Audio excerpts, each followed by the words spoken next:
Yan, natuloy-tuloy. Oh. Ganda tingnan mga kaagri pagka ganito. Oh, para lang naglalaro. Eh, baba mo, matabunan pa yan, Jay. Okay. Importante matabunan. Kasi dagdagan na lang natin ng ano, pusot. Kasi pag hinayaan natin tong ganito, mag-overgrow to. So may ano naman, may paraan naman kung paano pa siya mag-multiply para nang sa ganun sabay-sabay.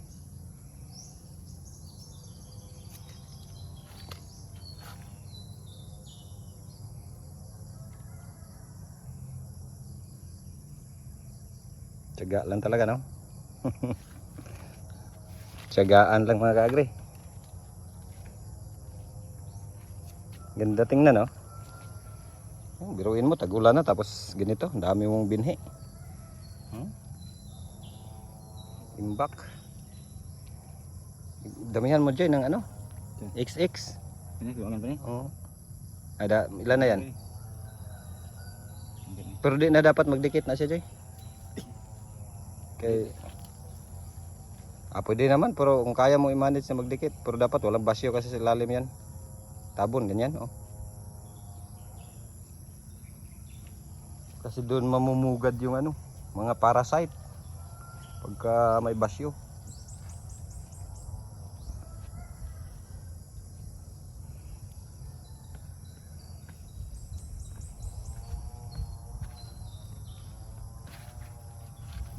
So, kunting kimbot na lang, makabuo na tayo maraming mata yan, oh.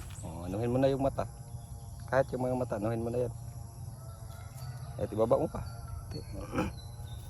Yan, tapos XX mo. Yan, talagang kukundi mo. Damihan mo pagka ganyan. Diin mo talaga, yan. Yan din. So, patubo ko lang yan siya. Pero ito kasi goods na to. Pwede na to itanim kung gusto mong magtanim na. Pero nga, nag-develop tayo mga kaagri. Kailangan pa nating i-develop ng i-develop.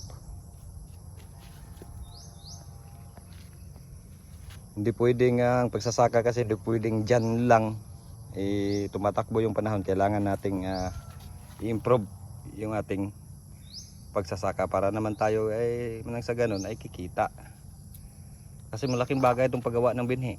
Sarili mong binhi. Nakikita mo yung sitwasyon, nakikita mo yung pinagkukunan mo ng binhi o yung subwal. So kita mo talaga na all goods. So ikaw mismo na magtatanim, panatag ka. Ayan, no.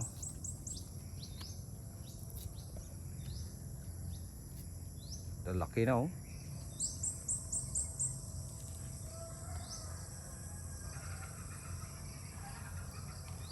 Oh. Madami-dami yun, no. Kinuha niya. Tapos balik. Saan yung linya mo doon? Baka nawala ka. May laman na yun lahat. Yan na muna, ma-maximize mo yung space.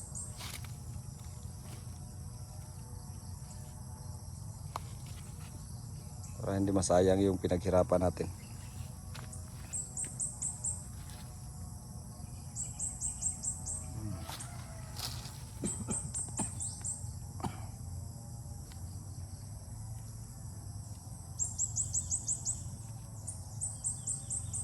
So mayroon ding iba na isa lang tumubo.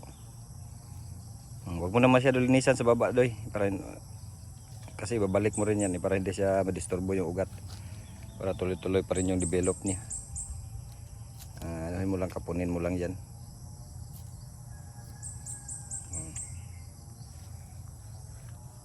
Kung baga pruning.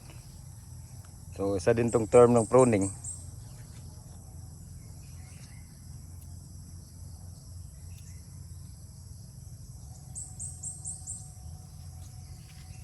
Ikot ko kayo mga kagre sa ating munting nursery. Ayan, mayroon din tayo rito mga guma o rubber tree. Ito yung schedule na rin to para mabad. Hanggang doon yan. So seedlings, mayroon tayong rubber.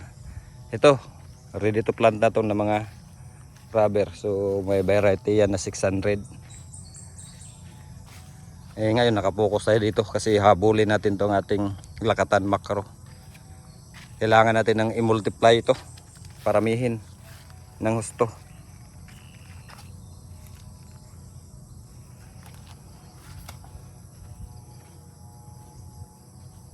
Para lang naglalaro, oh. Hindi. Ito, sikip na sikip to.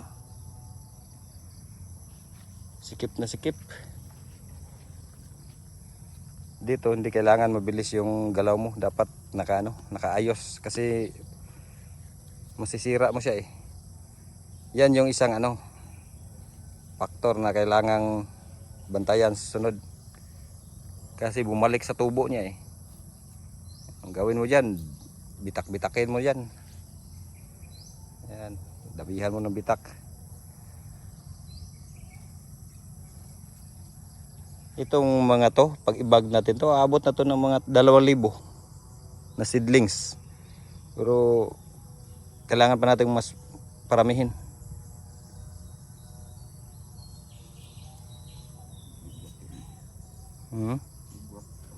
Oh, kailangan ka may ligwat yan. Ligwat.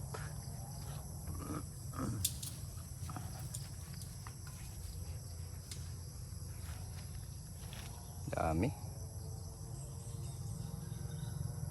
Ito pa, bagong pa lang to. Bagong bukas. Marami na rin. Ito, naharbisan na natin to.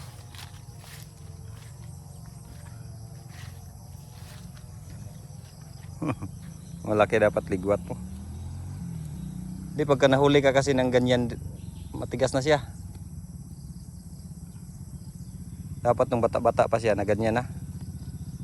Pero dili tayo eh.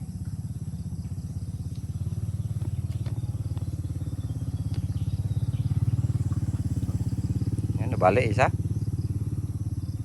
No. Yan, nabali pagka dikit-dikit.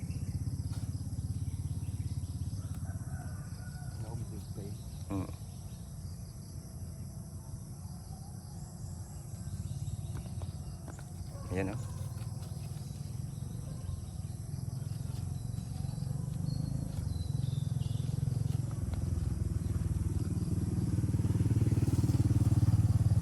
Full goods na yan lahat.